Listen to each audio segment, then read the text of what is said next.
Halo, saya Agro. Aroma apa ini?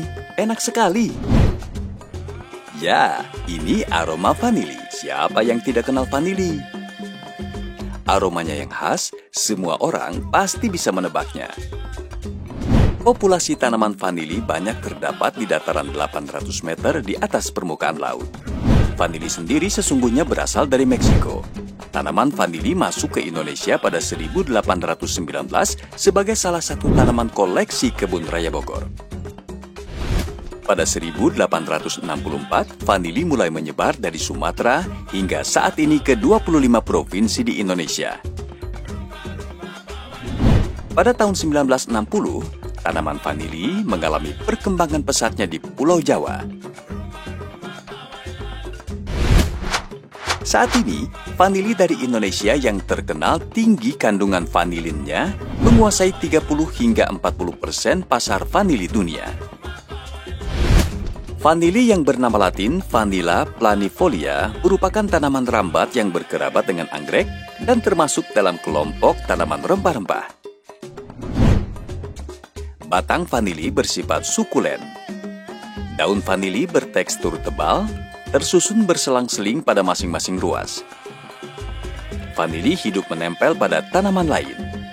Karena itu, vanili memiliki dua jenis akar, yakni akar lekat dan akar pengambil hara.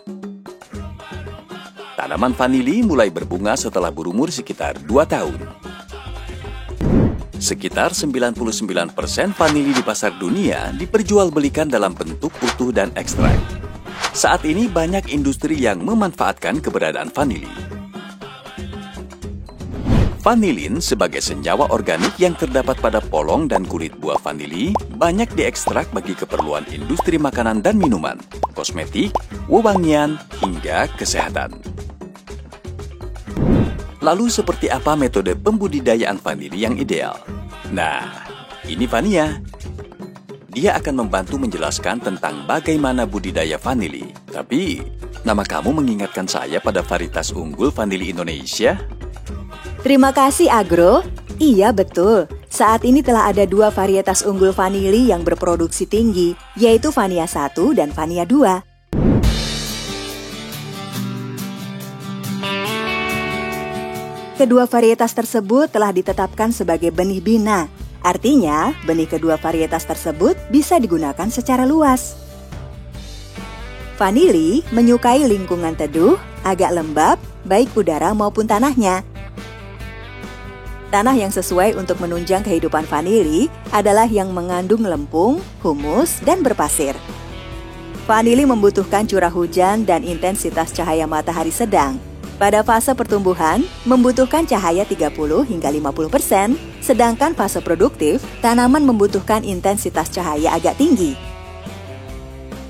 Tanaman memerlukan setidaknya 55% cahaya matahari. Vanili dapat diperbanyak secara vegetatif dan generatif. Namun, umumnya vanili diperbanyak secara vegetatif dengan stek batang, baik stek panjang 5 hingga 7 ruas maupun stek pendek 1 ruas. Pastikan stek berasal dari tanaman induk yang sehat, subur, dan belum pernah berbunga.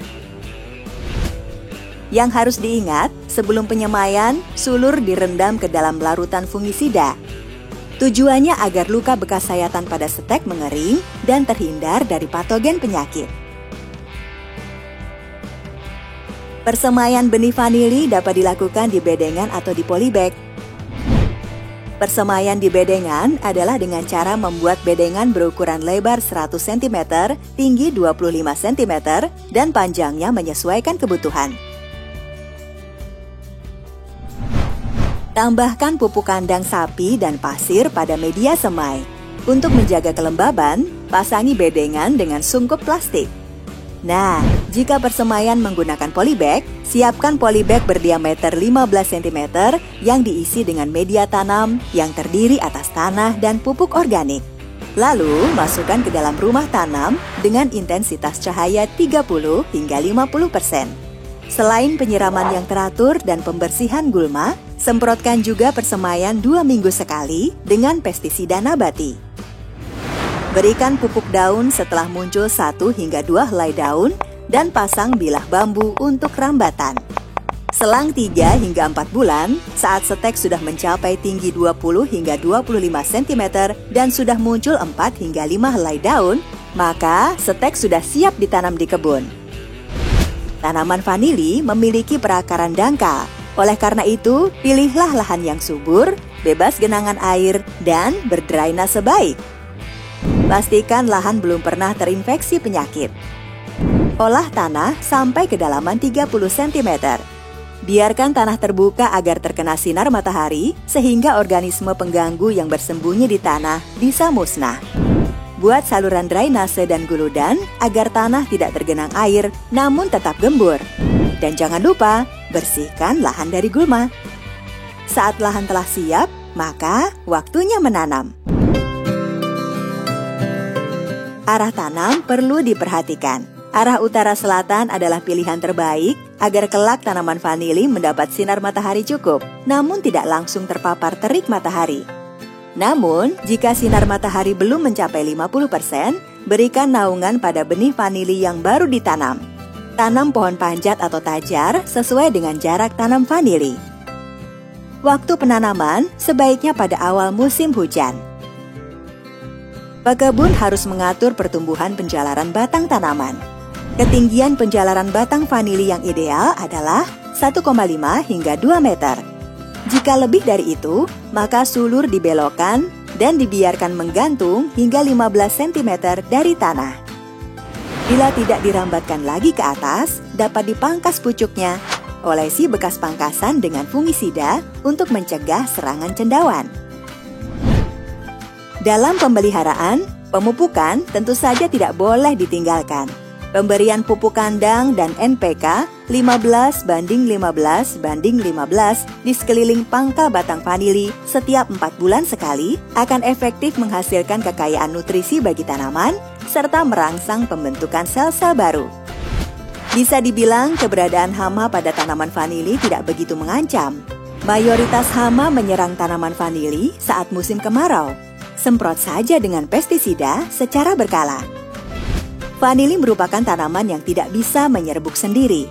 Maka, peran kita dalam meningkatkan produktivitas adalah dengan cara melakukan penyerbukan. Vanili hanya berbunga setahun sekali, yaitu pada akhir musim kemarau. Vanili siap berbunga setelah berumur 1,5 hingga 2 tahun.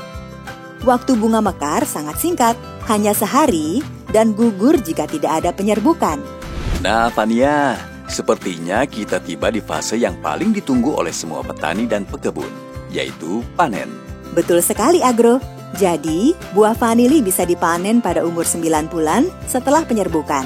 Petik polong dari yang paling bawah dan yang benar-benar matang. Lalu setelah itu sebaiknya apa yang harus dilakukan? Pengolahan hasil panen harus dilakukan maksimal 2 hari setelah panen agar kadar vanilinya tidak berkurang. Untuk mengaktifkan enzim vanilin, maka diperlukan proses pelayuan dengan cara cuci polong, kemudian celupkan ke dalam air bersuhu 63 hingga 65 derajat Celcius selama beberapa menit. Lalu keringkan dengan oven. Bisa juga dijemur dan diangin-anginkan. Tunggu sampai kadar air polong susut hingga 25%. Nah, yang terakhir, kelompokkan 50-100 polong dalam satu ikatan, lalu simpan dalam peti yang rapat. Periksa secara berkala, pastikan tidak ada cendawan yang masuk. Vanili siap dipasarkan. Oke Fania, sepertinya itulah gambaran singkat tentang budidaya vanili. Semoga bisa memberikan manfaat ya. Terima kasih.